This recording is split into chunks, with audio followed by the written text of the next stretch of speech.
Hello guys, this is your friend and we're back with a new fanfic. Which is what if Naruto unlocked all 5 elements at 7? Naruto Harem, Part 1.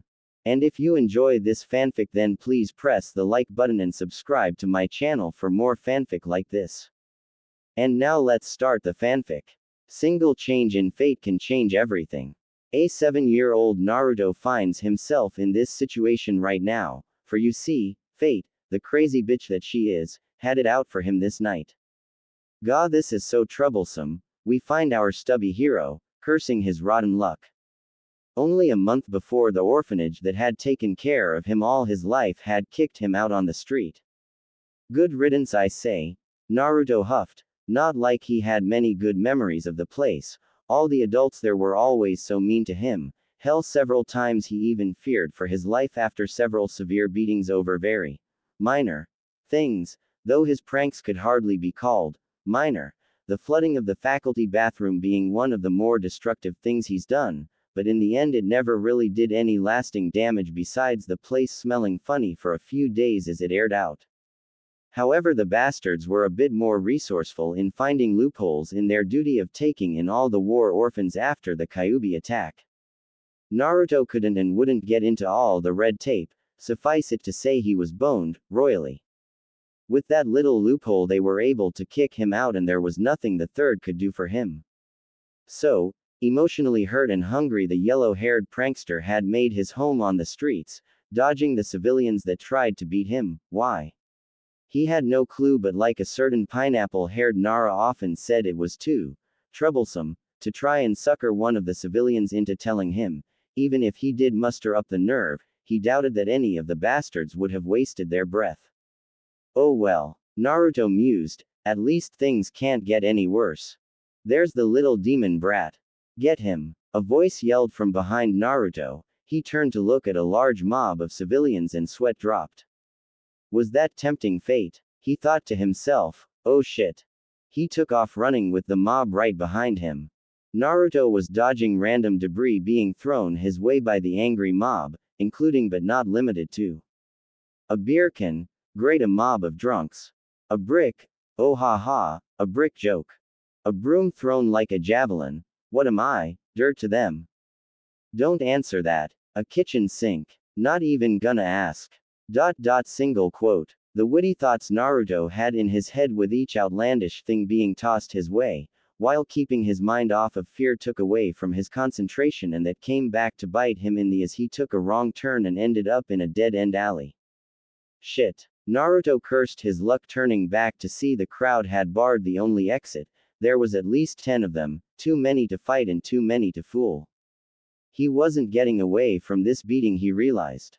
He backed against the wall as far as he could, fear and anxiety clouding his eyes. He slid down the wall to a sitting position. No please, he whispered. He noticed quite a few of the villagers were armed this time, unlike the times before they had just physically beaten him. Most of these were carrying sharp tools and knives. Are they planning to kill me? The thought caught in his throat, choking him. The mob was only a few yards away from him now. One of the people threw a glass bottle his way, the glass projectile barely missing his head and smashing into the wall beside him. He flinched slightly as a large piece of broken glass cut across his cheek, creating a thin trail of blood. Naruto reached up and touched the burning red trail. They had never left anything more than bruises and welts on him before. This group wasn't out to enjoy a beating, they were out for blood. A shocked expression crossed his face. He looked at the gathering, fear slowly giving way to terror-induced anger as he lashed out at his aggressors verbally. Why? He yelled at them. Why are you doing this? Shut up, demon. One of them shouted. Why do you all think I'm a demon? Have I ever hurt any of you? The boy cried. A few of the villagers looked at each other uncertain. His words rang with truth. The boy himself had never personally done anything to them, but the majority of the crowd just yelled back at him. You are a demon boy, you cannot fool us with your petty trickery. But why? He asked quietly. Only one of the people caught that. An overly drunk, overly fat man who had a large scar across his face, spoke up in a slurred voice. I'll tell ya why, ya little demon fox. The man hiccuped lightly, drawing away from his angry appearance for a moment before a deep glare filled his face. How old are you, boy? Naruto's face scrunched in confusion. I'm 7, why? The mon's face grew dark, a menacing grin twitched across his face. He, and your birthday? October 10th. He answered slowly, his mind racing about what this could mean. Would he finally learn why he was hated? But the real question was, would he want to know? Well then, the fat man grinned wider. What happened 7 years ago on October 10th? He laughed a dark laugh, his eyes focusing on the boy, causing Naruto to break out in a cold sweat. Naruto thought for a moment, what did happen 7 years ago? The only thing I can think of is, no, it can't. His face turned from confusion to shock as he stared at the fat man only a dozen feet from him, turning an ivory shade of white as he paled in front of the crowd of angry drunks. No. He finally said at length. Oh, but it can, demon boy, the man spat out, venom and malice in his voice. That night the fourth Hokage killed the nine-tailed demon fox, you were born not moments after. You, boy, are the nine-tailed fox reincarnated. It can't be. Naruto looked horrified. A sudden surge of power rushed through him, as a tingling ran through his arms.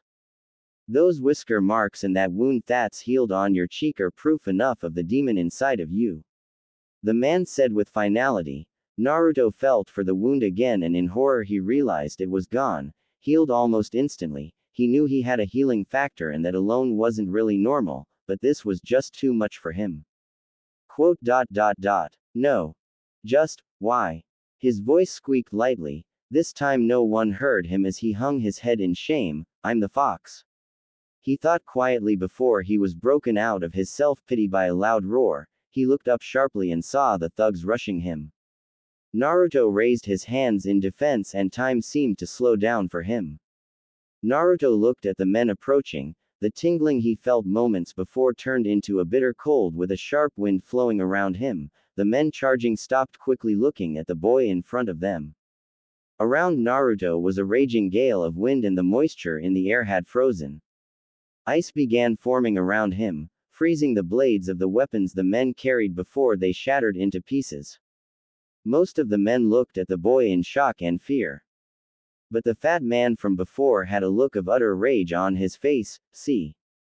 He is a demon, the man spat, pulling out a large wooden club. He rushed forward preparing to crush the boy's skull. Naruto raised his hand in defense and the ice around him rose to meet the challenge. Unfortunately the man did not feel the pain, drunk as he was, as the ice speared him in the stomach. With a look of shock he brought the club down on Naruto's skull and a splitting pain ran through Naruto's head before everything went dark. Ooh. Naruto sat up and looked around. He was in a sewer with dark corridors leading away from him. In front of him was a large room, the steam and heat from the room causing a sticky feeling to break out on his skin. The only thing that seemed out of place in the dank pipe-filled chamber was a large gate-like thing in front of him. There was a small piece of paper on the gate with the kanji for seal written on it. Naruto felt strangely sick in the place, like an evil presence was watching him. Where am I? He spoke softly, not expecting a reply. You are inside your mind, foolish human. A deep reverberating voice rumbled around him, causing Naruto to jump several inches in the air in shock. Naruto watched as a pair of deep red eyes appeared from behind the cage. Naruto backed up from the cage, hands shaking and face torn with terror. Who are you? He asked quickly, falling back against the pipe-covered wall. Stupid boy, that man earlier told you, didn't he? I am the nine-tailed demon fox, QB. The beast roared the last bit and an evil smile spread in the darkness, the glittering teeth of its mouth shining behind the bars of the gate. A look of hurt crossed Naruto's face. So it's true then. I am a demon. The fox, however, laughed heartily, the exhaled air shaking the room. You, a demon? Ha! Don't make me laugh. The beast chuckled. The only thing demonic about you is me, foolish human. That fleshy sack of meat you killed was as big a fool as you. You are no demon, you're not worthy of that title, human. The fox grinned again. Then what am I? The blonde asked, fearful of what the beast would tell him. Well, seeing as you're asking nicely, the creature mused, and I like that look of fear in your eyes, I'll tell you. 7 years ago, when I attacked this village, your father, the fourth Hokage. The fox started, but Naruto interrupted it in shock. The fourth Hokage was my dad. Naruto's breath caught in his throat. Old man third had told him he was an orphan. If that was a lie, why didn't the third tell him? Before he could ask the beast more, he was pulled from his thoughts. Yes, stupid mortal, interrupt me again and I'll rend you soul to pieces. The threat was an idle one, seeing as the seal would keep it from killing the boy, but Naruto didn't know that, now did he? As I was saying, the fourth fought me outside your village, and in one of the most insulting things any human has ever done to me, he summoned the Shinigami and sealed my soul and powers into you, boy, his son. The fox's face screwed up in a frown. He then sealed my body and the source of half my might into him, and the Shinigami ate my body and his soul, to forever be trapped in his gullet. The fox growled deeply at the spawn of its most hated enemy. To answer your earlier question, you, boy, are the bearer of a demon. In the words of your weak language, you are known as a Jinchuriki, a human sacrifice meant to hold back the powers of a demon, and as much as I loathe the fact, you are also the only thing keeping me alive. This seal here binds us together. If you die, I die, it's as simple as that. Naruto was silent a moment. He finally looked up at the evil presence that now had a shape and name. So what now? What do I do now that I know all this? He was at a loss, even asking the demon itself what he should do. No boy should feel that lost in his existence. The fox, however, answered predictably. Why not release me, boy? The fox grinned. Remove the seal and let me free to kill the villagers that have wronged you for so long. Naruto thought for a moment before shaking his head. But I don't want them to die, and even if I did, I don't want you to attack and kill the people I care about, and since you're a demon, I can't trust your word that you won't kill them. The fox let loose a laugh louder than all the rest. Ha ha ha ha ha ha. Maybe you aren't so foolish after all, puny human. Yes, I admit it all. I would crush the bones of all your loved ones, suck out the marrow and blood from their bodies, and leave you a twisted lump of flesh to grovel at my feet. That and all of the above. The fox licked its lips hungrily before letting that evil smile cross its face again. An angry look crossed Naruto's face. The way he blatantly said he'd destroy everything he held dear was infuriating. You bastard, the villagers were right. You are a demon. I hope you rot in this cell for the rest of my life, you bastard. The fox's face screwed up slightly, going from that deep smile to an odd frown. Stupid boy, do you think this seal will hold me forever? Simply by being here, talking with me already shows the seal is weakening. It is only a matter of time before I feast on your bones. The fox growled at him, but Naruto wasn't fazed as he stared the fox down, and surprisingly the fox frowned and backed down a bit. No matter, I am only telling you this now, because you will find out soon enough anyway. After you killed that villager, the other weaklings are taking advantage and surrounding your unconscious body. Now if it were up to me, I'd have just let them kill you, but seeing as my health is directly connected to you still breathing, I'll give you my aid this once. The red beast grunted once before it forced its crimson chakra through the gaps of the bars, surrounding Naruto in a vile cloak. What are you doing to me? Naruto yelled. Unless you wish to die from those pathetic villagers, you'll let my power in. Even if you don't believe me, I promise not to hurt you this once. I need you alive and blood pumping to eat you. I don't particularly like rotten meat. The fox grunted once again, and Naruto felt reality tug him back. With a shock, his eyes opened wide, to see a dozen or more weapons coming down on him. With a rush of energy, a dark red chakra rose up, pushing the men away. Naruto stood up as the red chakra formed around him. Get back, you worthless bastards! He yelled, raising his hands in an attempt to do as he did earlier with the ice powers. He felt the familiar biting wind and cold in his arms, before something else filled him, a deep foreboding. Suddenly time seemed to stop. Naruto looked down at his arms, where what looked like green and blue energy were forming around his hands. They mixed with the red fox chakra, forming dark violets and dark browns, before the three colors mixed together violently. In shock, both Naruto and Kubi's voices said at once, Naruto vocally, Kyuubi subconsciously. What? Before all sound disappeared in a flash of white light. Forest of Death, an hour later. Naruto awoke, yet again, in a place he didn't recognize. At least it isn't a sewer this time, Naruto thought dryly.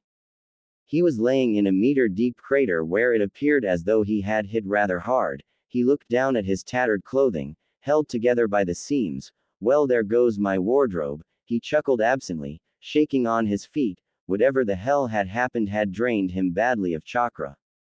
Naruto looked around. He appeared to be in a forest of some kind. The trees above him were busted, showing he had crashed through from above. Apparently whatever that light had been, it had launched him far into the air. Then how am I alive? He wondered for a moment before he palmed his face. Fox chakra. Duh, one of the few times from this point on he would admit the fox being sealed inside him was a good thing. Okay, I'm not dead and I'm not hurt, now where the hell am I? Naruto mused, looking around the dense forest again. The meager light coming from the setting sun didn't give him much hope of finding his way, and it would be dark soon, so he'd be even more screwed. His hopes for shelter were put on hold as a voice rang out answering his earlier question. You, my dear dumbass, are in my home sweet home, the forest of death. The voice seemed to be coming from all around him. To his surprise, it sounded like a woman. Lovely name, let me guess. It's a forest and it's filled with death. Naruto replied sarcastically. Not missing a beat, the voice replied, how did you know? Maybe you aren't such a dumbass after all. The sarcasm was evident in her voice. Sure enough, a woman appeared in front of him, leaning against a nearby tree.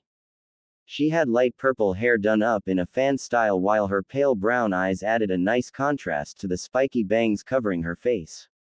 Her clothing was some of the sluttiest ninja gear he had ever seen. What was visible beneath the tan trench coat she wore was a skin-tight mesh bodysuit that was cut off on the legs and arms halfway out. On top of that, she had a very short dark brown miniskirt that left little to the imagination. There was also a fang necklace on her neck, but other than that was just standard ninja gear on her legs and waist. So dumbass, what's a brat like you doing out here in my neck of the woods? Where exactly is here? Are we still in Konoha? Yep, Gaki, this is one of our training grounds, number 44 to be exact, the Forest of Death. Her attitude was bubbly to say the least. It definitely fit her wardrobe. So I ask you again. Suddenly Naruto was suspended upside down in the air by his legs. He looked up and saw a large snake coiled around the limbs. What are you doing here? She finished with a glare. The blonde gulped noticeably at the large python constricting his legs. I don't know honestly. First I'm getting chased down by some people. Next I'm cornered and attacked. Then some weird blue and green chakra surrounds me and some crazy ice forms. Then some red chakra mixes with that and then everything went white and here I am. Quote. Naruto blurted roughly, though his explanation tactfully leaving out his knowledge of the fox. He didn't know the woman. She was clearly a Konoha nin judging by her headband, but he still didn't trust anyone but maybe old man Hokage with the truth of his meeting with the fox. Anko looked at the boy, his appearance showing her more skin than necessary with all the rips in his clothing and the several burns on the cloth. It was possible that the fox's chakra had taken over the boy and had caused the explosion, but what concerned Anko most was those other two chakra the boy spoke of. Damn, this isn't good. If what he says is true, those people who cornered him are probably dead. Not like they deserve any sympathy for attacking a child, but damn, this kid is out of luck if the council gets a hold of him. Better take him to Sarutobi, he'll know what to do. Anko walked over to him. We're going to meet the Hokage Gaki, try to cover yourself a bit, won'tcha? She gave him a dirty little grin that made Naruto blush a little. Before the both of them disappeared in a shushin. Ooh. In the office of Sarutobi Hiruzen, aka the Sandaime Hokage, the old man was working on a stack of papers, his old age keeping him here late into the night with his duties to the village and its people. It was at this time that a swirl of leaves signaled a shushin into the third's office. He looked up quickly to see Anko. Behind her was Naruto hanging by his legs from one of Anko's snake familiars. He relaxed visibly when he realized who it was and leaned back into his chair. What can I do for you, Anko? And why do you have Naruto tied up like that? Well, sir. She glanced meaningfully at Naruto. This has something to do with that explosion earlier, doesn't it? Anko nodded and the third sighed. I'm assuming it was Naruto, right? The third shot Naruto a serious look. Naruto gulped. Yes, sir, but I think it had to do with that, sir. Anko explained. The third's face became solemn as he pondered what to do next. What he wasn't prepared for was Naruto somehow slipping out of Anko's grasp and confronting him. Gigi. Naruto sighed as he sat down in the chair opposite of him. Naruto looked up and stared straight into Sarutobi's eyes. The dead look in Naruto's sky blue eyes made Sarutobi visibly flinch. I know about Kyuubi, old man. I met it tonight, and there are some things we need to talk about. Naruto's voice was dead serious. If it wasn't for the way he looked, you'd forget you were talking to a 7-year-old child. At the mention of the fox, a shocked expression crossed the third's face, but he hid it quickly. After a second to recompose himself, he coughed. Naruto, I want you to understand my reasons for hiding these things from you. First, the Yondaime Hokage, Minato, asked me to keep these things hidden from you that you could possibly have a normal life. I have watched over you with my crystal ball for the last 7 years, particularly this last month, and I can see now that that isn't an option, and for that I am sorry. The third looked silently at Naruto. The boy's face was a mixture of anger and hurt. The fact Sarutobi would hide something as important as that from him left a bad taste in his mouth. Second, the third spoke up. Minato also asked me to tell you these things when you turned 16 or became a chunin so that you'd be able to handle the stress those in your position have to handle daily. This too has become a moot point, seeing as you already know, and from that look in your eyes I can also see you are not taking it very well. The third took off his hat and placed it on the table. Did the fox say anything else? I know who Dad is. The third sighed sadly. Then this becomes a bit easier to explain. At the very least I would have told you who he was anyway after I explained things better. The third trailed off for a few moments before he began again.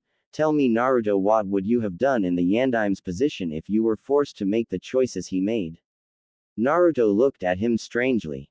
Let me put that another way. Would you have put the burden that you now carry on the shoulders of someone else? Would you force that fate on someone else's child when you yourself were not willing to make that sacrifice? Naruto's face went pale as he thought about that. Would he have done that, really? Sarutobi continued. That, Naruto, is what we Hokage must do. We make the hard choices. We send ninja out every day to their deaths, and when the time comes we ourselves must face down the biggest threats to the village. Even at the cost of our lives. Do you understand? Naruto thought for a long time on the third words, letting several minutes pass by. He answered honestly, yeah, old man, I understand and know I would have taken the fox to my grave if I had to, but I still don't like it. I hate this, what I really am. Then you understand more than I had hoped what my position is on this situation. You don't have to like it, but it's the situation I was forced into to ensure that the village didn't tear itself apart over this. Most civilians don't know the fox was sealed within you. They just assume that since you were the only child born that day along with the whiskers on your face that you are the fox reincarnated in human form. It didn't help much that you were in my office when the council convened that night after the fox's defeat. The council assumed you were the monster sealed in human form, or at the very least what most of the more intelligent ninja already knew, that you were a Jinchuriki. Many of them called for your immediate death, but I did all I could to halt their intentions. Sadly, the only thing I could do was put you in the orphanage and pass a law that made it illegal to speak of the fox to any of the newer generation, and for 7 years that law has held people's hatred for you down under pain of death. But know this, Naruto, I'm not a god. I can't devote all my time to watching you, and that mistake has led us to this. The third sighed and grabbed a single sheet of paper. Out of the 10 people that confronted you, none of them lived. They were torn apart by whatever it was that you did. I don't hold it against you. In fact, there is really nothing that can be done to you since you acted in self-defense, but know now that your life is going to be much harder. Already there are rumors of your involvement, and the council will probably try to do everything in their power to limit hinder or otherwise try and outright kill you to end the threat they feel you pose. Naruto looked crestfallen, seeing how hard his life had been now. It would only get worse. He couldn't take it anymore, as hot tears fell down his cheeks, and soft whimpers echoed around the room. Anko was looking at the boy sadly, feeling a very similar pain that he was feeling. He's in the same boat as me, she thought quietly. Ever since that bastard Orochimaru had abandoned her, she had been ostracized by the village, only keeping her position and pedigree by hard work and menial labor since Orochimaru left the village, and she could only see herself in Naruto. Sir, if I may. She asked at length. Go ahead. He waved for her to speak. Naruto looked up at her, two long streams of tears staining his cheeks. If things are going to get harder for Naruto, then he needs someone to take care of him, someone willing and able, sir. Naruto just stared, but the third sighed his agreement. You are right, Anko, but who here would take care of the boy? The council will ruin the reputation of anyone trying to help the boy, and none of the other ninja besides Kakashi would take the boy in. And I for one don't think Kakashi would be the best choice to take care of a child. The third trailed off, leaving the idea hanging. Anko snorted at that thought. Kakashi was good guy, but the man read so much porn and was tardy for every meeting he was ever called to. He'd be nothing but a bad influence on the boy. Not that her idea was much better, but seeing the same look in the boy's eye that stared back at her every morning in the mirror just hit too close to home for her. What about me, sir? Anko asked timidly. Naruto's head spun around so fast you'd think his neck snapped. He stared at her wide-eyed, breath caught in his throat. You know my situation, Sarutobi. Me and him are in more or less the same boat. The council won't touch either of us due to our situation, and it's better to have someone to lean on than stand alone, am I right? Anko smiled sadly. The third sighed. He was getting too old for this shit. I don't know if I can trust you with this one, Anko. This is a very serious. The third was about to continue when Anko cut him off. Trust. Anko shouted in outrage. Trust is something I've had to work tooth and nail to get. After that snake bastard left the village, I have sweat blood and tears to get to where I am. Who else than me to take care of the boy? Someone who has shared his pain and has come out of that darkness at least somewhat sane. She glared daggers at Sarutobi, who sighed again. He was getting too old for this shit. Very well, Anko. I leave him in your capable hands, but I have a few more things to say to Naruto. What is it, old man? Naruto asked, his joy at finally having someone take care of him tempered by the serious way the third addressed him. First of all, eyewitnesses said that they saw several oddities about the chakra explosion that happened earlier. First, that it wasn't just the fox's red chakra, but a green and blue chakra as well. Can you tell me what you felt when these things were going on? Well, all I know is that before the explosion those two odd color chakras made some weird kind of ice around me and protected me from the villagers, but other than that I don't know. I see. Naruto, come here for a moment. The third reached into his drawer and pulled out a stack of paper. He pulled one out and handed it to Naruto. I assume you at least know how to channel chakra, right, Naruto? The orphanage said that you were able to copy the invisibility illusion, and I've seen you use it several times to escape from the villagers. Yes, sir.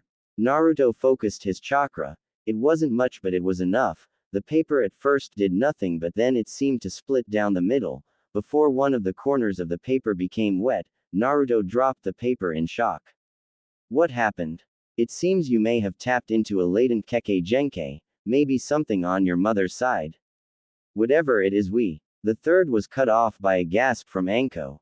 Sir. She pointed to the paper on the floor. Sure enough, on the floor the piece of chakra paper had split again, across the original cut, creating 4 equal slices, and oddly enough, each of the slices were doing something different.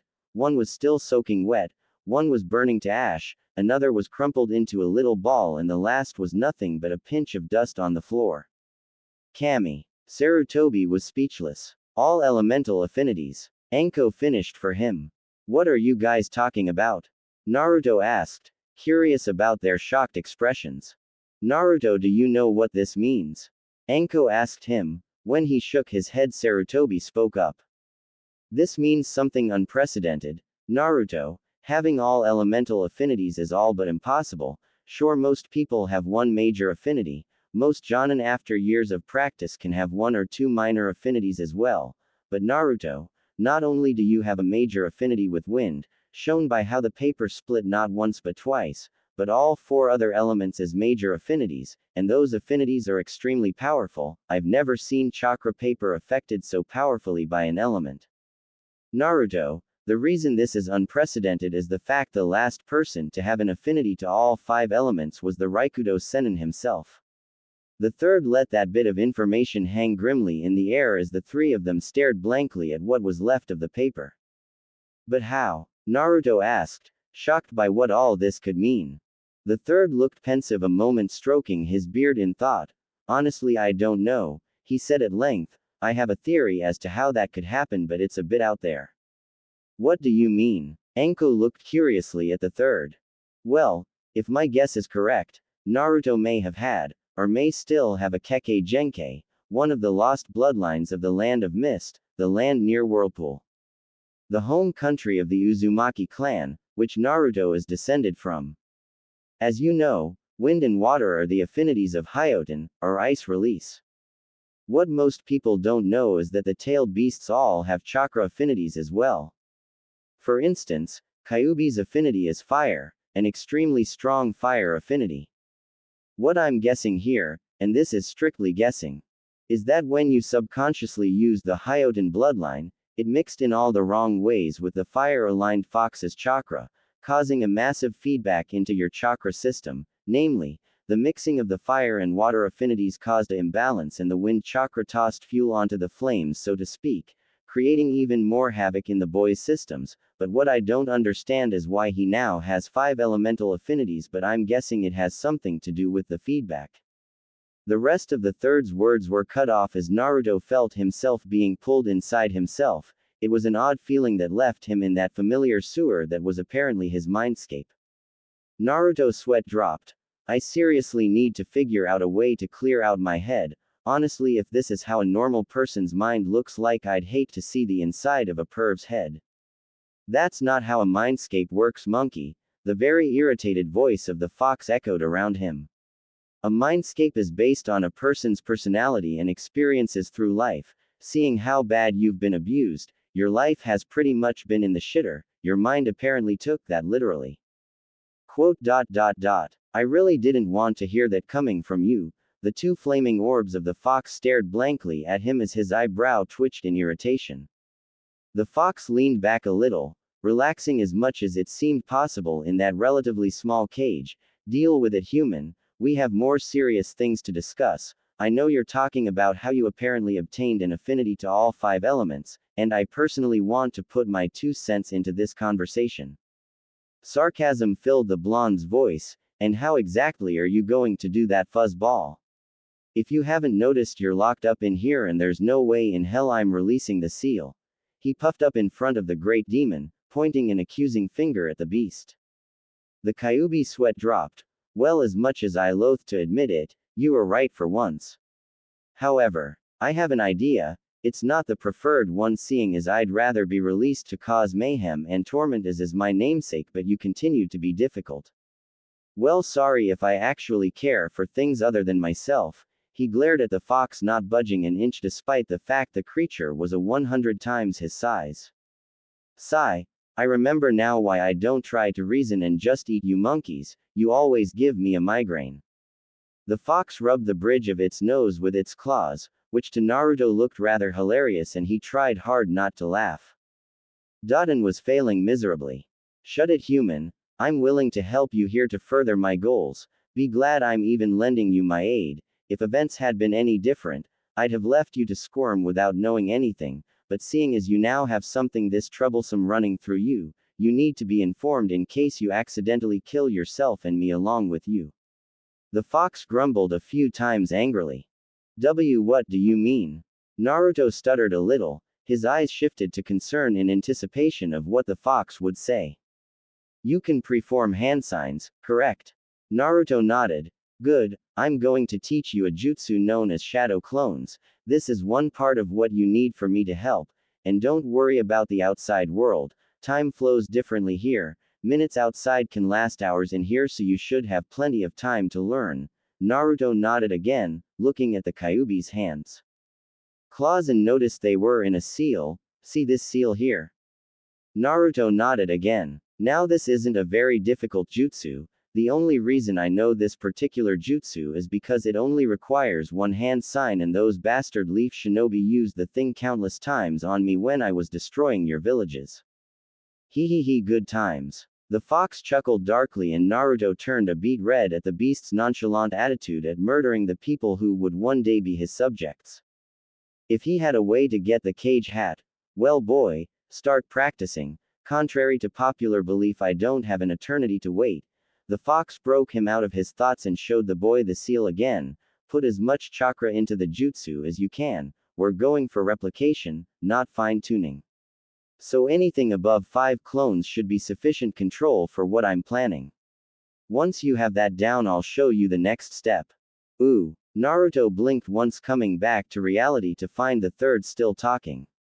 Yo, old man. The third stopped for a moment to look at Naruto curiously. I don't really know how to say this, but, well. Kyuubi wants to talk to you. The third stared blankly at Naruto for a moment before shouting. What? The third's eyes widened considerably, his mouth hanging open a little in disbelief. Yeah, 1 second. The blonde sweat dropped and put his hand into a familiar seal with a slight twist as his hands flipped through 3 more seals after that. Hidden art. Kyuubi Kage Bunshin no Jutsu. With a small flash of red chakra, the room was filled with a puff of smoke. When the smoke cleared, the 3 looked around the room expectantly, the 2 adults in a bit of fear at what the fox might have made Naruto do. A slight cough brought them out of their searching. The 3 looked down only to sweat drop. A little fox sat on the floor between Naruto's legs with a pissed-off expression. Imagine a fennec fox. If you don't know what those are, look them up. They're cute, furry little. All my hate. All of it. The fox twitched in anger.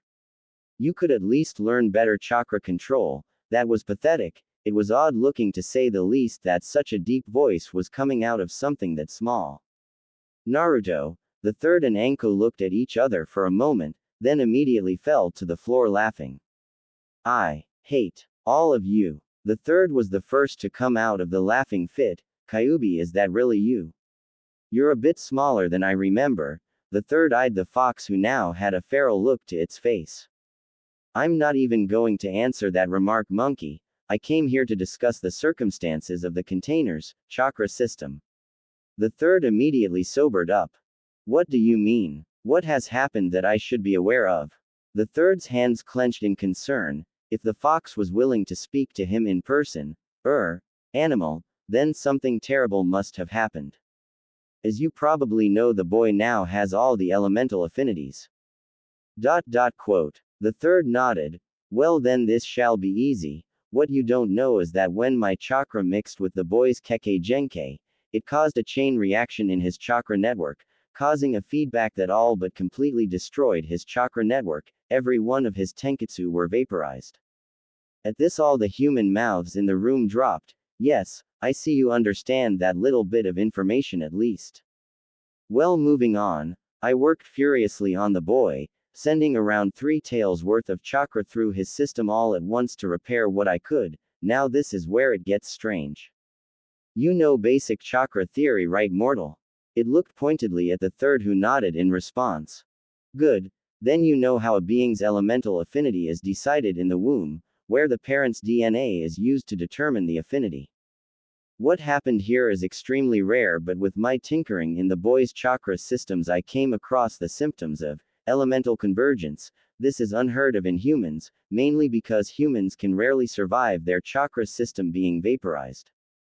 We demons and those of the summon realm can survive to an extent, but this boy surviving is not only statistically impossible, but should be naturally impossible. No natural being should be able to channel all 5 elements effortlessly.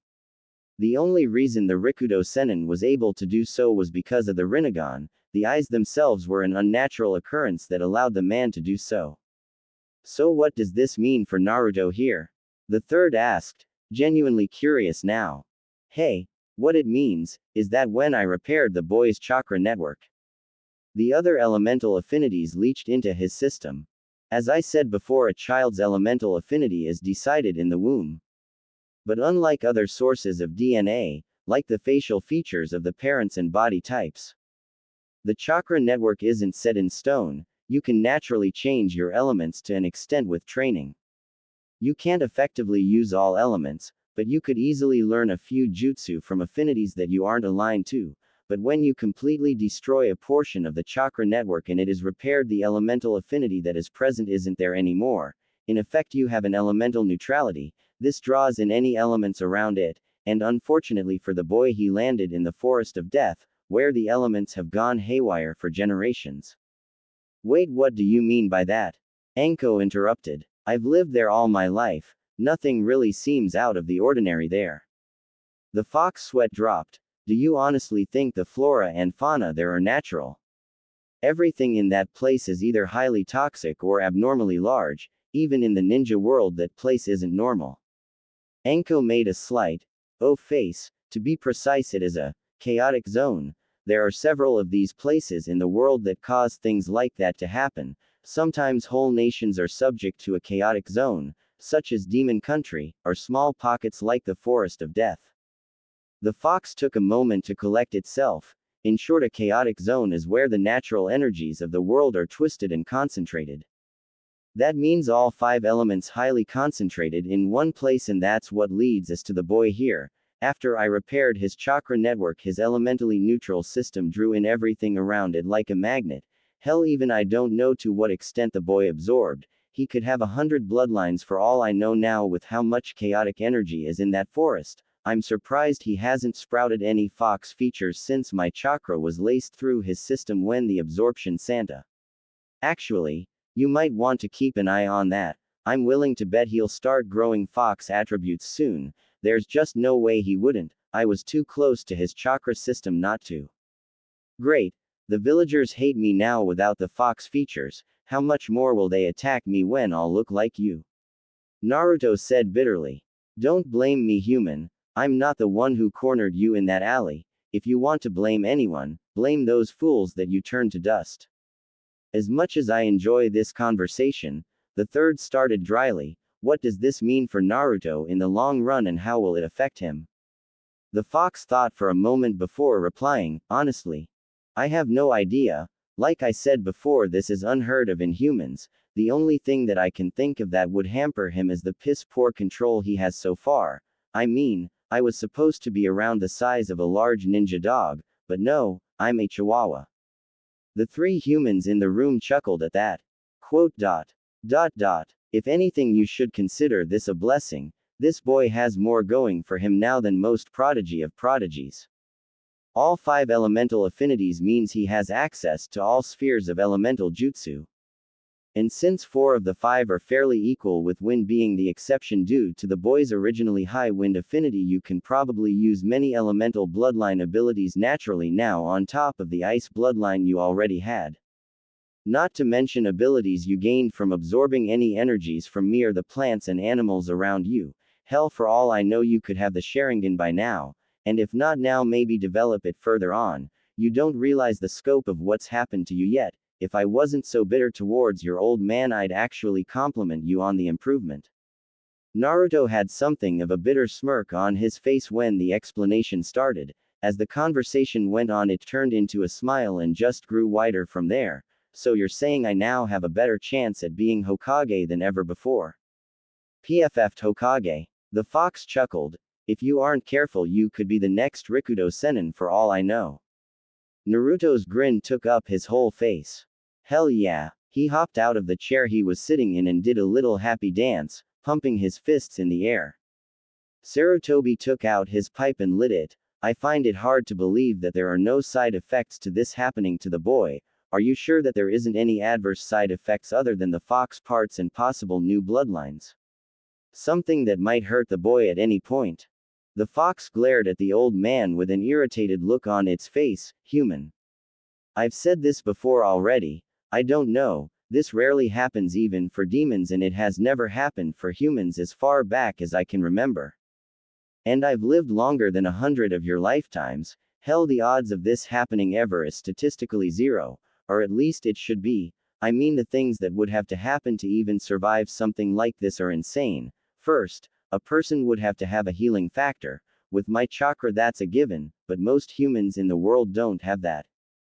Second, said human would have to have a bloodline, an elemental bloodline in particular, in this case, the boy's Hyoden bloodline. Third, you would need a foreign chakra that is the direct positive and negative reacting element to the two elements in the bloodline, in my case fire opposing the water and wind element, and finally you would need a chaotic zone close by when the feedback happened. All of this together is possible to do, but even then the odds of the person actually surviving the event are again near zero. So you see, I have no clue what will happen to the boy. Hell, he could turn into a demon and sprout random animal parts and elements out of his body for all I know. Naruto looked about ready to pass out at this information, but before the sweet embrace of unconsciousness could take him, the fox interrupted his freak out. But in this case I can say that this is unlikely. For the most part, the only time anything of that nature happens is due to the fact that demons and summons are physically, mentally, and in some cases spiritually different from humans, and that's only in the worst cases that has happened to someone. In your case, human, your body is much different than a demon or summons. Your body is more rigid in its physical nature, unlike us. On top of that, you have my demonic chakra on damage control. I can, to an extent, control what happens in your body through my chakra, and considering both those things, I can safely say you won't turn into a monster or anything of that nature. Naruto sighed in relief at this. So I just wait and see what happens then. Basically, yes. Other than that, maybe try and work on all your elemental affinities and see what you can do with them all now. If you have the capability of multiple elemental bloodlines, then it's possible to unlock a few of these and other more physical bloodlines you may have absorbed early to help you later in life. The third listened to all of this, quietly weighing his options in the matter. On the one hand, the boy's life was turned on its head. The civilians would soon be out for blood. If he was to have any sense of normality, he needed an out. Enko was a good start. The woman shared the boy's lot in life. Unable to do anything about their situation and ostracized for things outside of their control, but the third knew that wouldn't stop the majority of the civilian council from calling for his blood, and since the boy wasn't a ninja, he couldn't protect the boy from them either. The only thing that could really save the boy is if he could somehow spin this new information about bloodlines to convince the council that the boy was worth the lives lost. Lord knows the civilians are bloodline hungry as it is, but that would just turn the boy into breeding stock. He'd need something more to keep that from happening, but what? The third looked at Naruto, silently watching him talk with Anko. The Kyuubi was sitting in the corner, seemingly ignoring everyone, when suddenly an idea came to him. It was a cruel idea, but it could prove to be beneficial to all parties involved. Naruto, Anko. The third spoke up gruffly. The two in question snapped to attention, looking at the third expectantly. I've thought over this matter and I have a few things I need to get out of the way. First off, if you are going to stay with Anko, there needs to be a legitimate reason. The civilian council will jump all over that and I wouldn't be able to do much about it. The room grew quiet. Naruto sat down, a little somber at the thought of being back on the streets again. Couldn't I just adopt him? Anko asked curiously. He'd be like a little brother. She shot the boy a grin. I've already tried that, Sarutobi replied sadly. I'd have adopted the boy myself if that were the case. Naruto was shocked by the man's words. He never knew that the old man cared that much about him, but those words only cemented his respect for him even more. Also, that's not the only problem related to the civilian council. The third took a long drag on his pipe. I know this might come as a shock, but I don't think that the civilian council will let the deaths of so many civilians just be ignored. They most likely will try to ask for your life, Naruto. The grimness in the third's tone sent chills up the blonde's spine as he turned a pale shade of white. However, he looked up quietly. I have an idea that might help. The third sent a meaningful look at Anko, who, like the blonde next to her, paled drastically. Naruto, Anko, the third sighed. My idea is for the two of you to be married. You could hear the pair of jaws hitting the floor at this point. while the Kyuubi was laughing its off in the corner. What? The blonde and the babe replied together. It's exactly as I said, now listen to my reasons before you say anything else, the third growled out. The two wisely shut their mouths before nodding. Naruto, the only thing that I can think of to get you out of this situation is to reveal what has happened to you to the council.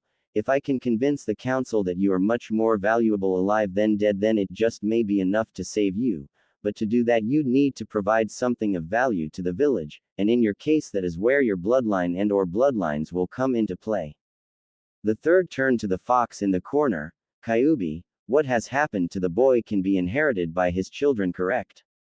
The fox nodded. Well, that is the basis for my idea. As long as you are alive, your bloodline will keep the council off of you.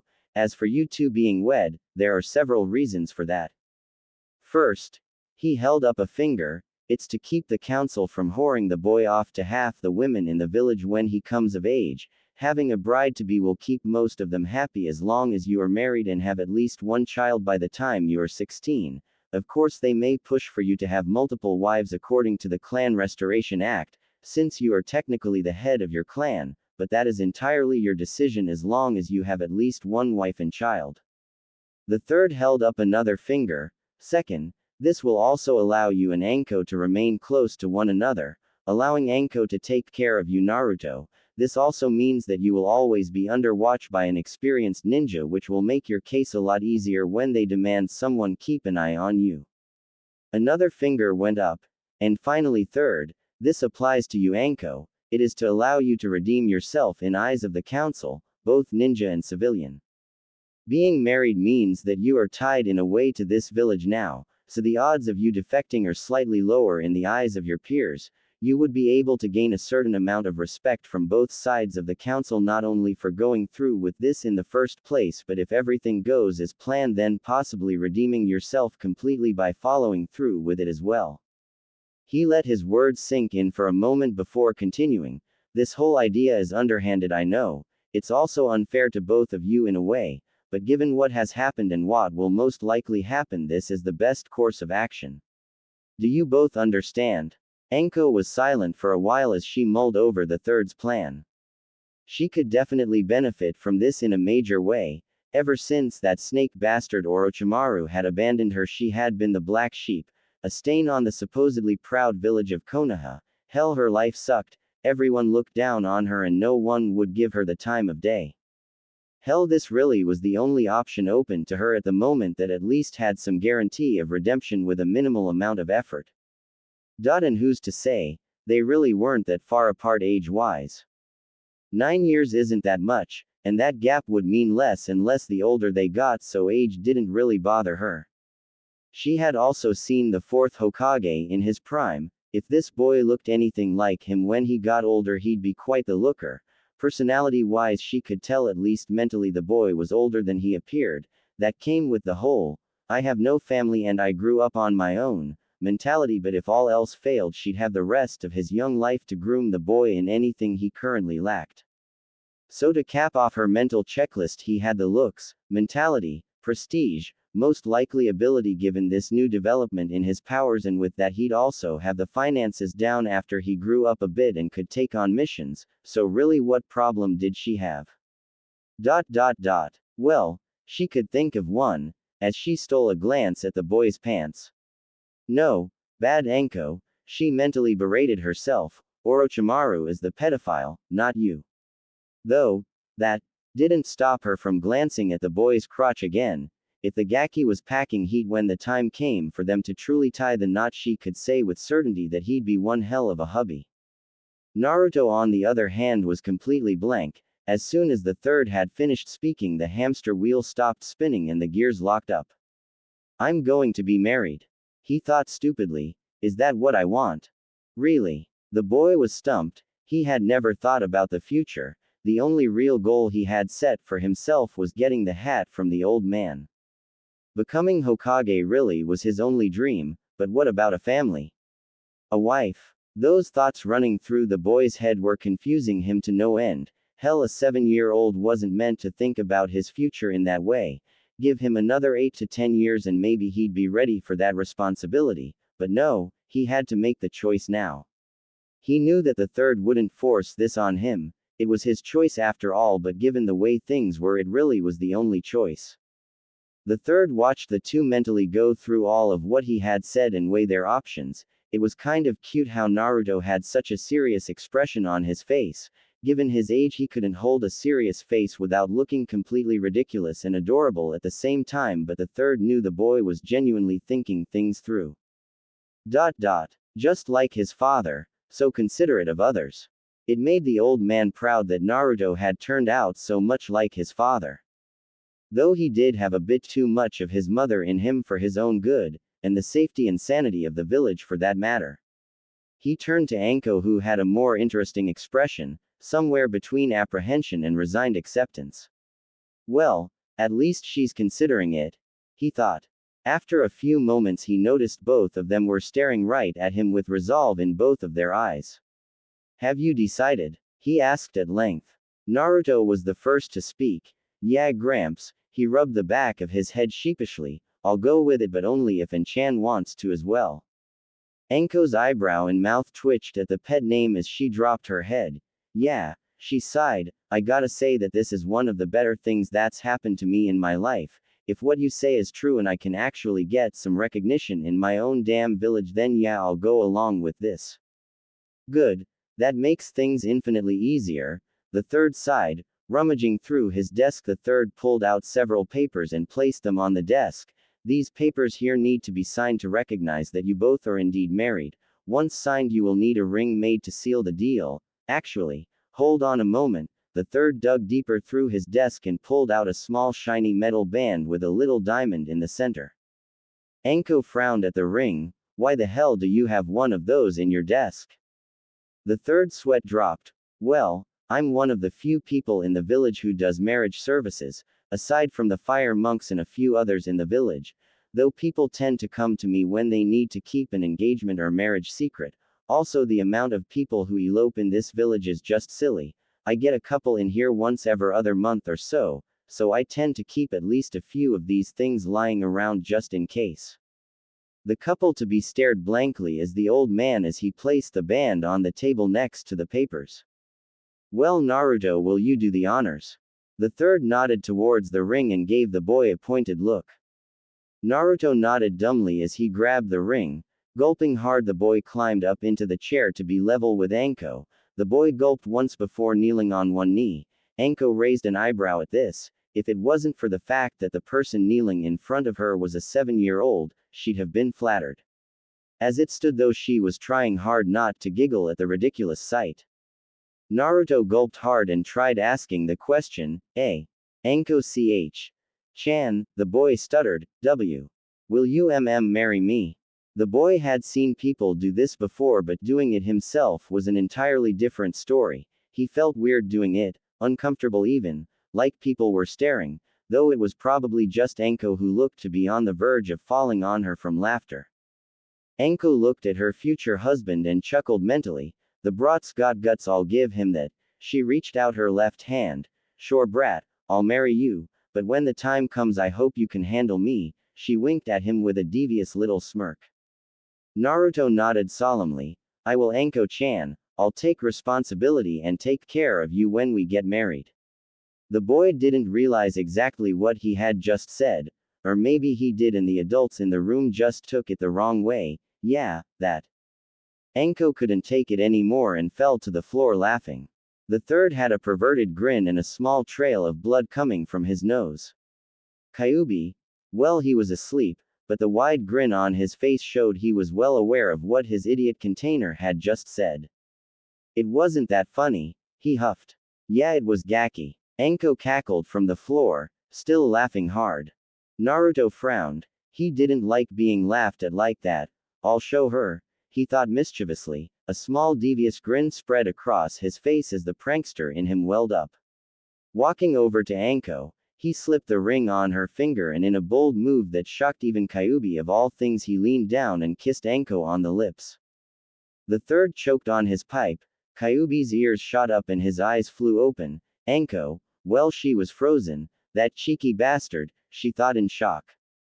With that devious smirk still on his lips, he chuckled. Thank you, Anko-chan. I'll take good care of you when we're married. Apparently, Naruto wasn't as dumb as he looked.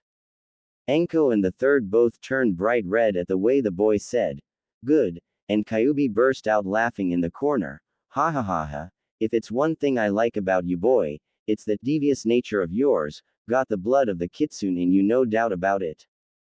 Naruto walked smugly back to his chair as he waited for the other humans in the room to compose themselves after that little stunt of his. Oi, you little brat. The snake mistress fumed as she got up off the floor and approached the boy with a menacing gleam in her eyes, cracking her knuckles loudly. The third turned away from the beating that was about to ensue, and judging from the sounds coming from behind him, he was wise to do so. The third turned back to see Naruto with a large anime-style whelp on his head with a black eye to match. Ahem, now that you've both kissed and made up, he chuckled when the two yelled at him for that cheeky remark. It's down to business, sign the forms here and make this marriage official. The third handed them a pen. Anko signed it first. She gave the pen to Naruto, who looked at the paper warily. Is there something wrong, Naruto? The third asked, concerned at what was stopping the boy. Well, yes. I can't write. The adults and Fox in the room face vaulted. The third picked himself up off the floor. What do you mean you can't write? Didn't the caretakers in the orphanage teach you? He raised one eyebrow when the boy looked down, ashamed. No. They didn't. They really didn't teach me anything. I had to teach myself. At this, both eyebrows rose. The boy had taught himself everything he knew. That alone filled the old man with anger. He would have a long talk with the orphanage staff after this was all over and done with, and by talk he meant torture and interrogation. Naruto, just sign with an X and stamp your thumbprint in blood. That will be more than enough written proof. Naruto nodded, used the pen to cross an X next to Anko's name, then used a kunai letter opener to slice his thumb open. He dipped the other thumb in the small pool of blood just enough to coat and pushed it onto the paper, leaving a thumbprint slightly smudged but clear enough to show a majority of the boy's fingerprint. The third looked over the paper for a moment before signing it himself as a witness. Well then, by the power vested in me by the Fire Daimyo, the head monk of the Fire Temple and the good people of Konoha, I now pronounce you husband and wife. You may kiss the bride. He motioned his hand suggestively with a grin on his face. Anko looked at Naruto, who looked back at her. Well, he's already kissed me once. She rolled her eyes and leaned towards him. Naruto pulled himself together and leaned in as well. For a moment their lips met. Surprisingly, it was a rather long kiss. Naruto broke the kiss. Pulling back, you could see he had a slight blush on his face. Anko was in a similar state. He's actually a good kisser.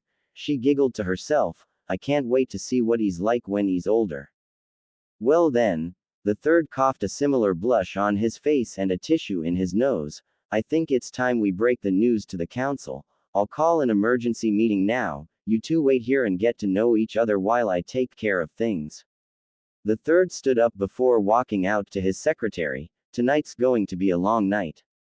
After an hour of waiting in the third's office, the third walked back inside to talk to the newly married couple, only to find them both sound asleep.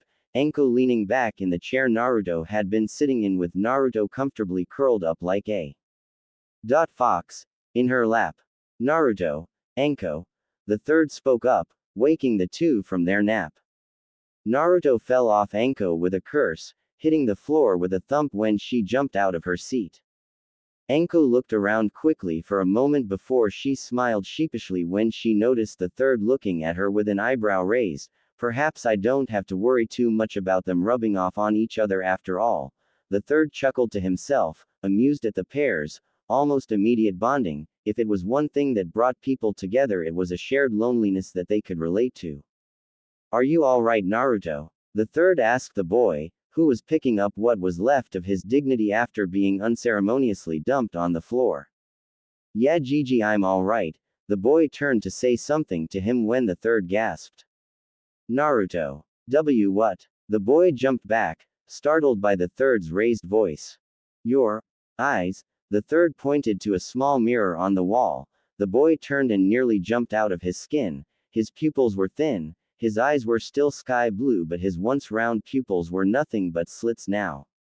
I told you you'd most likely start showing fox attributes. I'd keep an eye out for your tail and ears next, Kyuubi spoke up from the corner. I didn't think it would start happening right now, the boy groaned. His transformation was already starting and it could only cause him more grief once the council saw him. Come on Naruto, Anko, we can worry about Naruto's fox parts later. The council is waiting for us. The third led the pair to the council room. Once there he opened the door and motioned for the two to enter. It's good to see you all are here, council members, the third greeted them all. Get to the point, Sarutobi, a middle-aged merchant spoke up.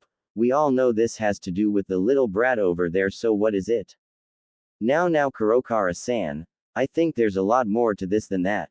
The voice belonged to an elderly man who ran the local cloth shops around Konoha. He was also one of the more level-headed of the civilian council. Kurokara glared at the old man for a moment before sighing. Go ahead then, Hokage. Very well, the aged Kage nodded. The fact of the matter is that this meeting is, to an extent, about the young Uzumaki over there. He motioned to the boy in the corner of the room. Roughly 3 to 4 hours ago, Naruto here was cornered by a mob of civilian villagers who, by witness accounts, tried to take the boy's life. There were several murmurs among the men and women at the table at this. I am sad to announce that those individuals are no longer among the living. There were cries of outrage at this. Did the boy kill them? A curious voice asked. Everyone turned to the speaker, the pale-eyed head of the Hyuga clan, Hiashi Hyuga. Yes. The third stated quickly, but before the rising voices could get louder. However, he said with a harsh tone, and the council wisely quieted, the boy had reason to defend himself in this case, and while it still stands that he has killed, I believe a far more interesting event has occurred from this incident, namely the means by which young Naruto here killed those men. There was whispering through the room before the Hokage continued. Due to the stress the boy was placed under, he inadvertently accessed his bloodline. Voices were raised, but again the third quieted them. I am not finished. As I was saying, the boy here unlocked his bloodline, which, if any of you are wondering, is Hyoten, ice release, but that isn't all. Again, due to the stress the boy was under, it just so happens that the boy unknowingly tapped a bit of the Kyuubi's chakra. He took a moment to let that sink in. The boy is fully aware of what is inside of him as he tapped into the fox's chakra at the same time as his Hyoten bloodline was active, but for reasons currently unknown the chakra mixed in a negative way, creating a feedback which caused that explosion earlier today. What does this mean, Hokage-sama? A bored voice asked from the back. The voice belonged to the head of the Nara clan, Shikaku Nara. Well, I can't really explain without showing you. Naruto, come here a moment please. He waved the boy forward. As Naruto got closer, he noticed a few looks of shock as they noticed his slitted eyes and all but destroyed clothes, but he ignored the glares they shot him and approached the third.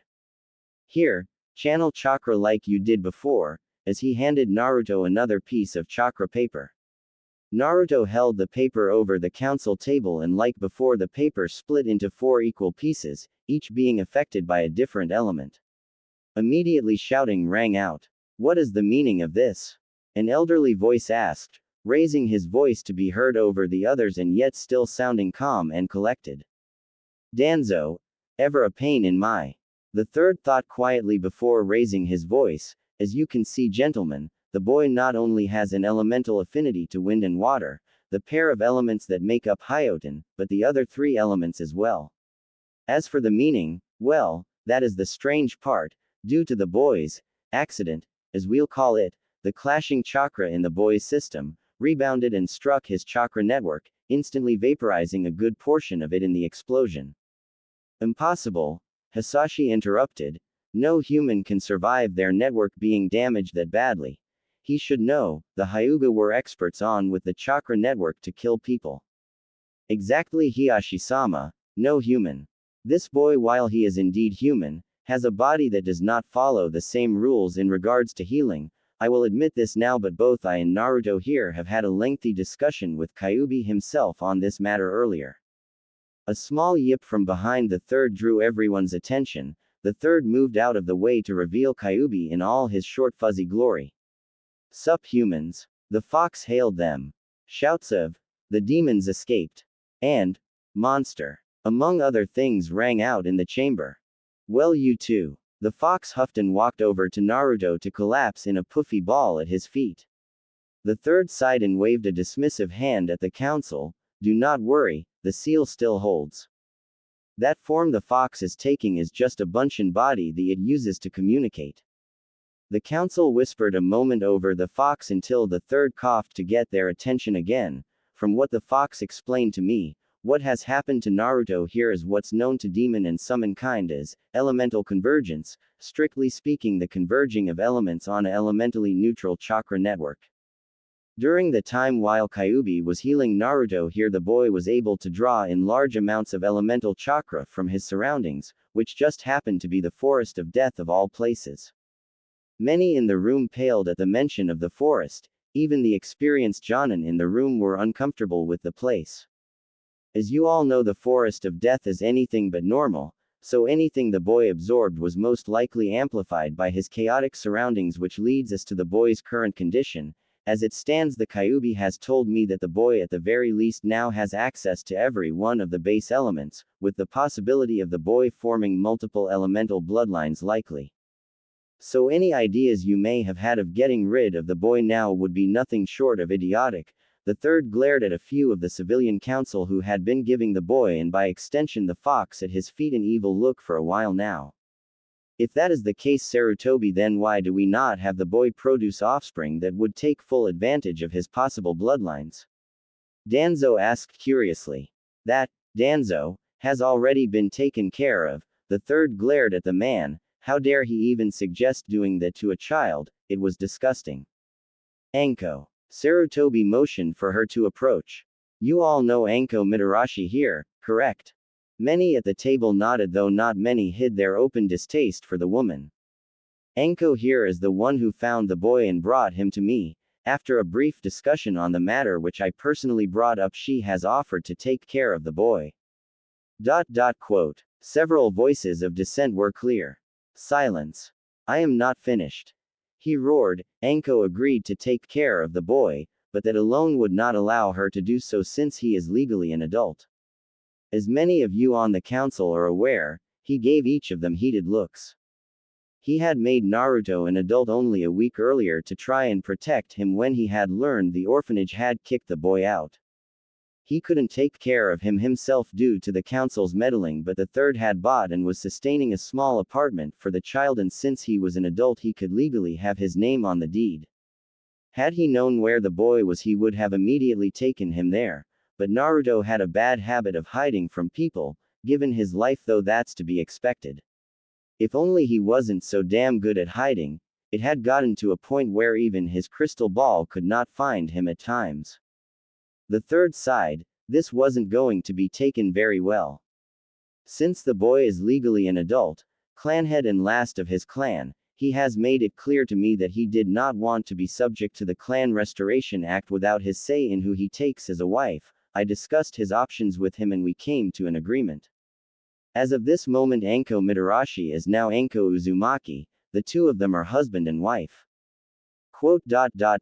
To the third's surprise, there was complete and utter silence. He looked at the council members in the room. There was shock, horror and rage, to name a few of the emotions on the faces of his council. Before any could speak, the third continued. Both of them agreed to this. I have the documentation showing as such, and if you want a second opinion, I'm more than willing to let Inoichi-san look through my memories to show that both signed the document of their own free will. Also, Naruto has made it clear that since he is now married, he is no longer subject to a council-ordered marriage or conception of a child so long as he is married and has at least one child by the age of 16. Any other women he takes as a wife under the CRA is entirely his choice. Do I make myself clear? The third's voice may have been controlled and even, but the threat was as clear as day to everyone in the room. Many of the civilian council who would have pressed for the boy's death, expulsion or forced a marriage given his new possible bloodlines nodded in agreement. After all, what could they do? The boy had clearly acted in self-defense when that mob attacked him, and even if they could press the issue they wouldn't, not with the potential for a whole new string of bloodlines that could come from the boy. To them he was now even more of a necessary evil. Danzo on the other hand was sitting quietly to the side of things. On the outside he was as calm and collected as ever, but on the inside he was seething. Well played Sarutobi, well played.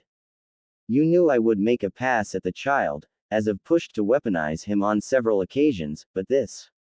I never expected you to convince a child to do something as foolish as this. Foolish, but given the circumstances genius as well. Danzo sighed before glaring at the third and ever so slightly nodding his agreement, thinking to himself, I know when I've been outplayed Sarutobi, I'll back off, for now. The third noticed Danzo's reaction and let out a mental sigh of relief. Danzo's backing down. Good, that means I've won this round. None of the others would dare try anything if Danzo is staying out of it. The third looked at the rest of the council. Sure enough, none of them seemed keen on arguing. If there is anything else any of you would like to add, please do so. The room was silent for almost a minute before the third sighed. Very well, this meeting is adjourned, dismissed. The council rose at the third's words and walked silently out of the room, thinking about what they had just heard. That was fun. The fox yawned. Well, this body is almost out of chakra. Later monkeys. A puff of smoke signified its departure. The third watched the fox go. Naruto, he spoke up, startling the boy from his thoughts. Why yes, Gigi. Naruto fidgeted slightly. His nerves were shot to hell watching the council debate his fate. He couldn't describe the feeling when he realized he wouldn't end up a test subject or a breeding factory. I hope that you are happy with what has happened, he said at length, his voice quivering slightly in sadness. I know I can never apologize enough for not being able to take care of you. Had I the chance, I'd have adopted you immediately, but sadly I was never able to convince the council of my intentions. They saw you as a threat, and in my weakness I never confronted that decision, and for that I am deeply sorry. It's okay, old man. I may have been alone, but I never really felt alone when I knew you cared about me. That and the Ichirakus were a big help too. The boy let out an ear-to-ear smile. I bet they were. The third chuckled. Don't worry so much. The boy sighed. I have people who care about me, and that's all I could ever really ask for in life. And besides, I'm technically not alone anymore, am I, Chan? The boy sent a sly smirk at Anko, who was a few feet away. The girl in question blushed slightly. Ooh, that little bastard, she thought in embarrassment. I'm so getting him back for that. Yes, I do believe you're right, Naruto, the third laughed. Though even if you have found someone to stay with, you'll need some decent clothes. After all, we can't have you walking around a beautiful lady in nothing but torn rags. The third nodded to the boy's clothing, which had all but been forgotten. Anko can take you to the Wolf Claw weapon shop tomorrow. An old friend of mine is the owner. I'll have him put it on my tab.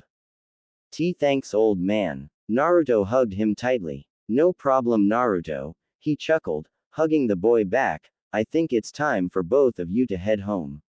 Anko. Anko walked up behind Naruto and placed a hand on his shoulder. Yes, sir. Come, Gaki. It's nappy time and I need my beauty sleep. Naruto snorted at that before the two of them disappeared in a shunshin. The third sat in the council chambers for several moments, wondering just what the future held for Naruto, before he too disappeared in a swirl of leaves. Ooh, I'll never get used to that, Naruto choked, when the two appeared on the edge of a fenced-in forest.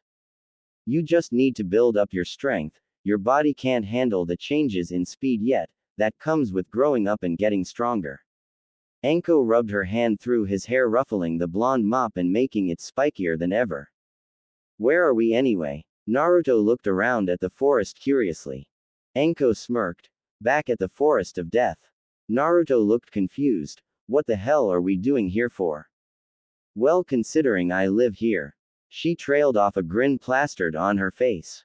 Naruto's eyes went wide. Wait, you live here? Guilty. Raising her hand up in front of her in a joking gesture. Any other surprises I should know about? He raised his brow questioningly. Well, she trailed off, I have a fetish for blood. My favorite color is purple. My favorite food is dango. You take my dango, you die, and I have a tattoo of a python on my. She ticked each thing off on her fingers. Naruto slapped a hand to his face and groaned. I didn't mean that literally. I'm a very blunt person. She smirked. I can see that. Naruto deadpanned. He sighed. Fine, let's just get to wherever in this crazy forest we're going. Okie dokie. She picked the boy up and chucked him over her shoulder. With a leap at breakneck speeds, she jumped into the woods, with him screaming bloody murder all the way. An hour later, roughly 10 of that prying Naruto's fingers from her arm, they were standing in front of the tower in the center of the forest. Home sweet home. Enko nodded proudly, as a flash of lightning and evil laughter came from nowhere. What the was that? Naruto yelled. Oh, you know, just the natural ambiance. She smiled evilly. Wonderful. He sighed, entering the building. As he entered, he noticed that the place on the inside, for the lack of a better term, was huge. Wow. He took off running, passing by at least a dozen doors before he made it to the arena area that was used for the Chunin exams. This place is awesome. He yelled out. Hey, I knew you'd like it. It's pretty big, so you really don't have to worry about anybody invading your privacy here. That is until the Chunin exams, and this place is filled with Chunin wannabes for a few days, but that's why my room is at the top of the tower. No one really bothers with going that far up just to find a room to stay when there are so many on the ground floor.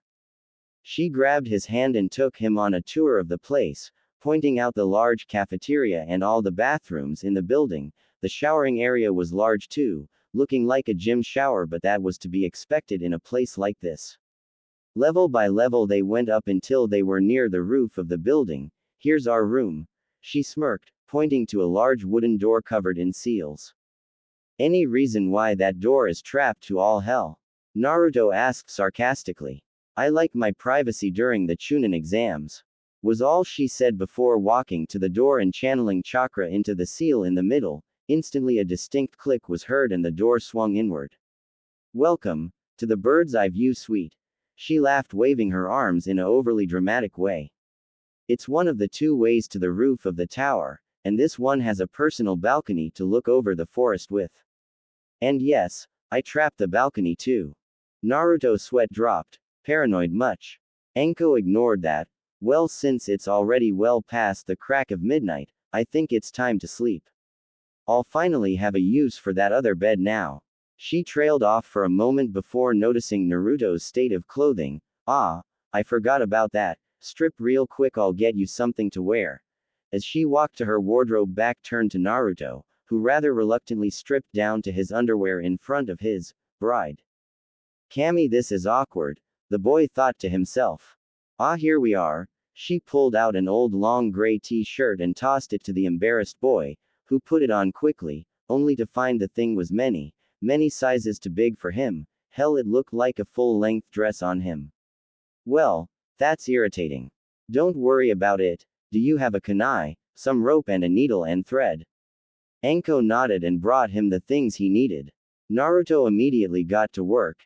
Taking the shirt off, he cut the thing at about the midway point. After that, he took the bottom part and cut the lower 2/3 in a V shape. Taking the needle and thread, he began sewing either side of the V. The speed at which he was doing this caused Enko's eyebrow to raise.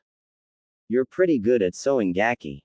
Not stopping, Naruto grunted. Well, you tend to learn things that make life easier when no one'll help you. There was clearly pain in his voice. He had only been out on the streets for about a month before all this shit happened, but really the streets were a better place than that orphanage ever was. At least on the streets there are plenty of places to hide from the people after you. Not like that helped much really. Enko frowned. Look, kid, I don't pretend to know what your life was like, I lived it. You don't have to keep up this mask of indifference around me. I won't turn a blind eye to you just because you have some giant furball inside you, and to be honest, you're not the only one having to bear a seal and bad memories. Naruto jerked his head towards her. Enko nodded and pulled her coat off of her neck, revealing a small black tattoo on her shoulder. The curse mark, she said slowly. A seal developed by my previous master Orochimaru. He gave this to me when he defected the village, as a memento of our relationship. It gives him power over me, to cause me pain whenever he wants, and the thing throbs constantly. I'm lucky most of its potency is sealed away by another seal, but that doesn't stop it from hurting me, or from other people thinking I'll turn on them at any moment, controlled by some snake bastard. Naruto's face was blank for a moment as he looked at Anko's face. There was genuine sadness there and a bitterness he'd only ever seen in himself.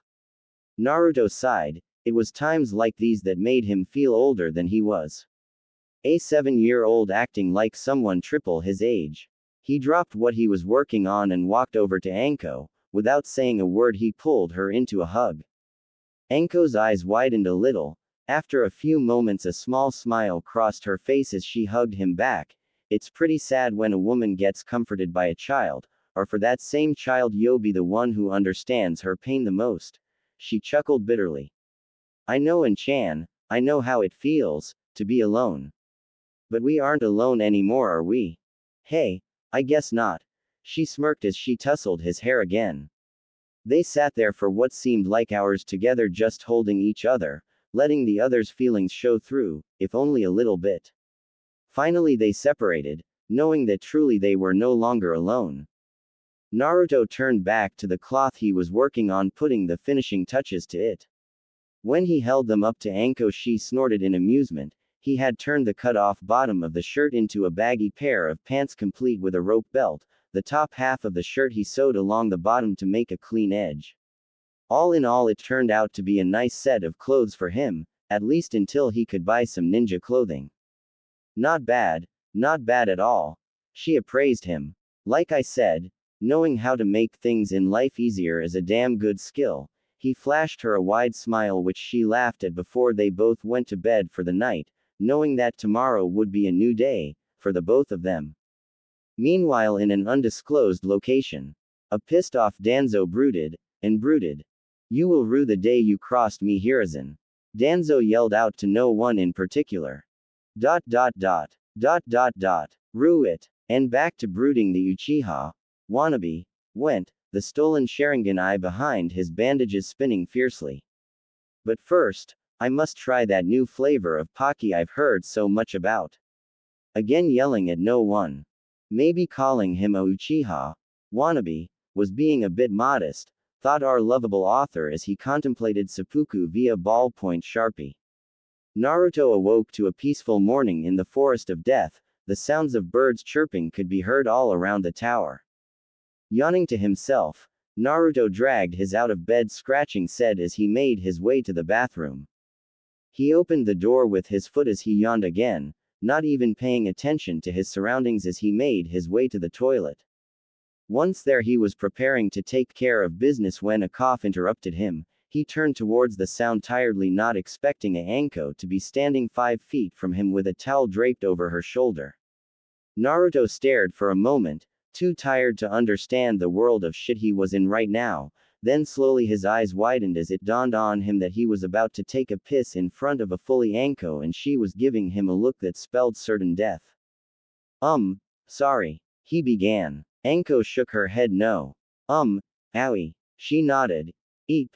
He squeaked as the sound of a fist connecting with a overly hard head echoed through the tower. What have we learned? Anko asked, rubbing her hurting fist. What? The brat had a hard head. Naruto wept anime tears as a large whelp rose on his head, knock first before entering. Close enough. She shrugged, still not covered in the least, which Naruto noticed. If the purpose of hitting me was to punish me for seeing you, are you still? Anko deadpanned. 3 reasons. 1. I'm not the most modest of people, you only have to look as far as my clothing to see that. 2. We're married, so this really shouldn't surprise you. If it does, use this chance to get used to it. As she opened the shower curtain to the bath, showing a tub large enough for the both of them to bathe together. And 3. I didn't hit you because you caught me, I hit you because you just walked in without making sure I wasn't in here, and also because you were staring at my tits the entire time. Naruto blushed. He had been staring a bit south of her face since he walked in. It's not like he could help it though, he was still a guy after all, and not only that, it was the first time he had seen a woman's bare before. Are you getting in or what? Anko asked as she leaned back in the tub. Yeah, he turned back to the toilet and finished peeing, trying to ignore Anko staring at him intently. Big for his age. Good, she silently appraised him, maybe he could. No bad Anko. No pedo thoughts. She mentally slapped herself as Naruto sunk into the water with her, blushing madly as he sat in front of her. I'll wash your back for you, she smiled, lathering up a bar of soap and scrubbing the boy down. His skin was smooth to the touch, not a mark or blemish on him, but that probably had more to do with the fox than anything the boy did. As she was beginning to lather up some shampoo, she noticed a pair of odd pointy things sticking out of the boy's head. Reaching out, she grabbed a hold of them and immediately Naruto melted in her grasp. She blinked a couple of times, then looked over Naruto's shoulder at his face and noticed his face was bright red, flushed, and was really relaxed. She looked at the points on Naruto's head for a few seconds, then started massaging the tufts of hair lightly, making the boy shiver in her grasp. A wide grin escaped her as she continued her massage. So cute. She giggled. The fur ball was right, you already have fox ears coming in. I'd say a few more days and you'll have a full-grown set to charm the ladies with. Oh joy, he said sarcastically, shivering some more as she hadn't stopped stroking his ears. Cammy, were they sensitive? Oh, don't be like that. If you're so worried about someone seeing them, I'll teach you the henjutsu to hide what you look like until we can get you a hat to cover them, and if your tail ever comes in we can figure something out as well. She poked the back of his head hard for a few seconds to get her point across. Naruto sighed. All right, as they both enjoyed the bath. In the Hokage's office, we find Sarutobi passed out in a pool of his own blood, the red fluid pouring heavily from his nose. Note to self, do not check on Naruto with the crystal ball in the morning, not good for my health. The third thought before darkness took him. Ooh. Back with our odd couple, we find them walking down the main streets of Konoha with the aroma of the market district filling the air. Anko was dressed in her usual while Naruto beside her was in his makeshift clothing with a loose gray hat on that he had thrown together from a belt and some old cloth. Honestly, it looked like a cross between a chef's hat and a beret to him, but Anko thought it looked stylish with the rest of the clothes, so he begrudgingly wore the thing rather than try and fool a village full of ninja with a half-assed henge. Anko looked down at her young husband and noticed his rigid posture. Don't be so tense, kid. As long as you keep that hat on and don't look anyone in the eyes, they won't know the difference, and if someone starts shit, I'm here with you. Some comfort at least, the boy retorted. Anko sighed. The kid was being difficult again. It wasn't that he didn't understand that they could count on each other now, it was the fact that the constant glares the villagers were throwing him were breaking the boy's resolve. Every other villager they passed gave the boy at the very least a look of disgust or anger. Hell, she never had it this bad, no wonder the kid was so depressed. At least I can discourage a few of the glares now, she sighed again, tossing out a small bit of killing intent at a few civilians that were giving him dirty looks. More than a few paled and turned away, which for some odd reason gave her a sick sense of satisfaction. Is it because I'm protecting Naruto? She wondered. It's keeping M off the boy, as she noticed his more relaxed posture. You don't have to do that, and Chan, the boy said quietly. Kid, these people aren't worth your time of day. She frowned. The old man told me that your dream is to be recognized as a great ninja and become Hokage. I can tell you now, just being Hokage won't get you recognition from everyone. There will still be people like this that will glare at you because they are fools and don't know any better. Also, the Hokage is a military leader, that means he is appointed by his military, his ninja. Not the civilians. If you really want to get some recognition, show the ninjas who you are first and the civilians will follow. The boy froze at what Anko had said. Really? He thought to himself. He turned to Anko with a small smile on his face. Thank you, and Chan. Any time, Gaki. The walk to the Wolf Claw weapon shop from there was in a deep but comfortable silence. Welcome. A cheerful voice greeted them as they entered the shop. Can I help you with anything? The man behind the counter asked. He looked to be a middle-aged man with graying hair and a cheerful face. If anything, he reminded Naruto of old man Ichiraku. Hey Dustin, Anko greeted. We're here for some threads for the Gaki here. Hey, Same as always, Anko. He scratched his beard in thought. Yeah, I heard from Sarutobi you were coming by, said you needed some supplies and a new wardrobe for the run here, though I gotta say when he said your clothes were a mess I imagined them to be more, well, in pieces. What you have on now doesn't look half bad. PFF'd. Yeah, the kid here made from some cloth, an old t-shirt, a belt and some rope. The little guy is pretty damn good. She ruffled said kid's hair playfully. I'll say, that's pretty professional work right there. It almost looked store-bought except for the few seams that are visible. I wouldn't mind having him around the shop fixing a few of the special orders I get. Hey, I'll keep that in mind if he ever needs a job. Yeah, Dustin chuckled, but on to business. What's on the kid's to-do list? I'll help you find anything you want, Sarutobi said, to put it on his tab so you can get just about anything you want. Well, we need some scrolls on elemental manipulation, one for each element. Ah, I see the rumors are true after all, Dustin interrupted her. Word is the kid's got all the elements under his belt, am I right? Yeah, Anko whispered, but keep that under your hat. I'd like for those rumors to stay rumors for as long as possible, no need to make things harder on him. You don't even need to ask. I'm a good friend of Sarutobi's, I wouldn't be unless he and I shared views on things, and Naruto is one of the things we see eye to eye on. You're straight with me as long as you don't stiff the bill. Anko chuckled. Hey, as pragmatic as ever, I guess. Well, as I was saying, we need scrolls on elemental manipulation, just the basics for now since I've really only ever covered earth manipulation. Dustin nodded. He'll also need some kunai and shuriken, preferably the practice kind if you have I don't need him cutting anything off before I can get to it. She raised an eyebrow in his general direction and Naruto could only chuckle nervously. Quote. I see the other rumor is true too, Dustin remarked dryly. Under the hat, old man, or it won't be the boy that loses something to a kunai. She growled. Easy, easy. He held his hands in front of him defensively. I have a few sets of practice shuriken and kunai in stock, anything else? Yeah, she punted Naruto in the rear towards the clothing section. Go fetch Gaki. I'm not a dog, Naruto grumbled. No, you're a little fox, now get, before I do that thing I did to you this morning again.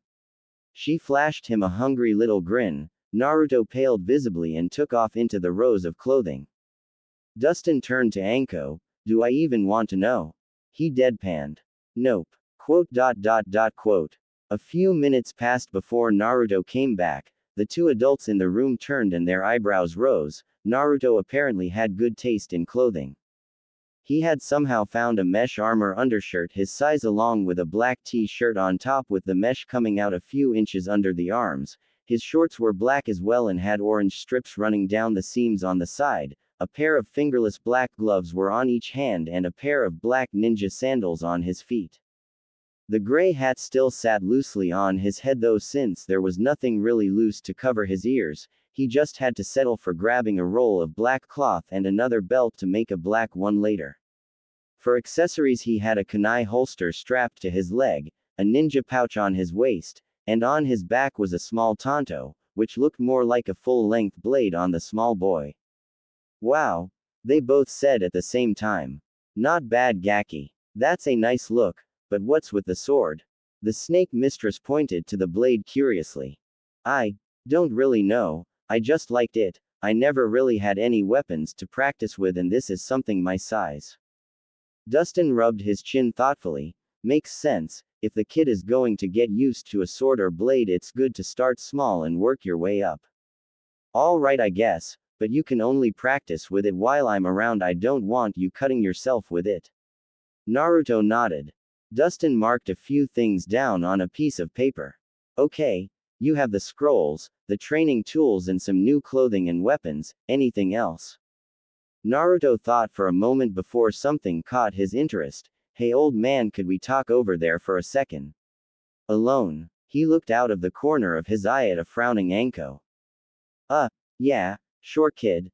The two walked to the back of the store for a few minutes, Anko watching the discussion silently, The boy was whispering in the mont's ear so she really couldn't make out what he was saying, but by the way Dustin pulled back surprised and looked in her direction, it couldn't be anything good. The two of them walked back to the counter. Yeah kid, I'll get what you wanted, but are you sure? That's a bit advanced for you right now. Yeah, I'm sure. He nodded. Okay. One moment. He walked to the back and opened his storeroom door. After a few minutes of rustling papers and clanging of metal, the man returned with a scroll in his hand. Everything is in this storage scroll. Just send chakra into it and the materials will pop out. To store stuff, just do the same. As he handed the scroll to the boy. Thanks, old man. Hey, for a friend of Sarutobi, it's the least I could do. Dustin grinned at the boy. It's all on his tab, so don't worry, I'll send him the bill. He. Thanks, he smiled back as the pair walked out of the store. Dustin's smile slowly turned somber as he watched the two walk away through the window. A small yawn from behind him turned the man around. Looking around, he noticed his daughter standing in the stairway to the living area. Who was that, Daddy? The girl asked, the buns in her hair bouncing as she yawned again. Just a friend, Tenton, the son of a good friend, a man who I respected greatly. His voice was quiet as Tenton nodded sleepily and walked into the kitchen. Minato, he whispered, your son is going to make one hell of a ninja,